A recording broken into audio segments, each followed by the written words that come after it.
तेलंगाना में कांग्रेस के लिए आई बड़ी खुशखबरी। एक साथ 6 विधायक कांग्रेस में शामिल, कांग्रेसियों को मिली मजबूती। दरअसल आपको बताते चले कि तेलंगाना में पिछले साल हुए विधानसभा चुनाव में हार के बाद भारत राष्ट्र समिति पार्टी की मुश्किलें कम होने का नाम नहीं हो रही है। विधानसभा चुनाव के बाद अब तक 6 विधायक पार्टी छोड़ चुके हैं। गुरुवार को विधान परिषद के 6 विधायक बीआरएस छोड़कर कांग्रेस में शामिल हो गए। मुख्यमंत्री रेवंत रेड्डी ने इन विधायकों को पार्टी की सदस्यता दिलाई। इन 6 विधायकों में विल्दांडे, भानु प्रसाद राव, एमएस प्रभाकर, बसवराज तथा अन्य शामिल हैं। पिछले साल विधानसभा चुनाव के बाद 6 विधायक कांग्रेस में शामिल हो गए थे।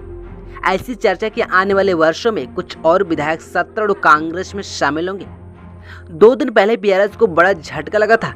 पार्टी के वरिष्ठ नेता और राज्यसभा सांसद केशव राव कांग्रेस में शामिल हो गए। केशव राव नई दिल्ली में पार्टी अध्यक्ष मल्लिकार्जुन खड़गे, लोकसभा में विपक्ष के नेता राहुल गांधी और तेलंगाना के मुख्यमंत्री रेवंत रेड्डी की मौजूदगी में कांग्रेस का हाथ थामा। तेलंगाना में हार के बाद बीआरएस पार्टी के विधायक लगातार पार्टी छोड़ रहे हैं। इसके अलावा हैदराबाद की मेयर विजयलक्ष्मी आर गढ़वाल और पार्टी के अन्य नेता भी कांग्रेस में शामिल हुए। पिछले साल हुए विधानसभा चुनाव में कुल 199 सीटों में से बीआरएस को केवल 39 सीटें मिली थी, जबकि कांग्रेस ने 64 सीटें जीतकर राज्य में सत्ता हासिल की। सिंदराबाद छावनी से बीआरएस विधायक जी लस्य नंदिता का इस साल की शुरुआत में एक सड़क दुर्घटना में निधन हो गया। इसके बाद इस सीट पर हुए उपचुनाव में कांग्रेस को जीत मिली। इस तरह कांग्रेस विधायकों की संख्या 65 हो गई।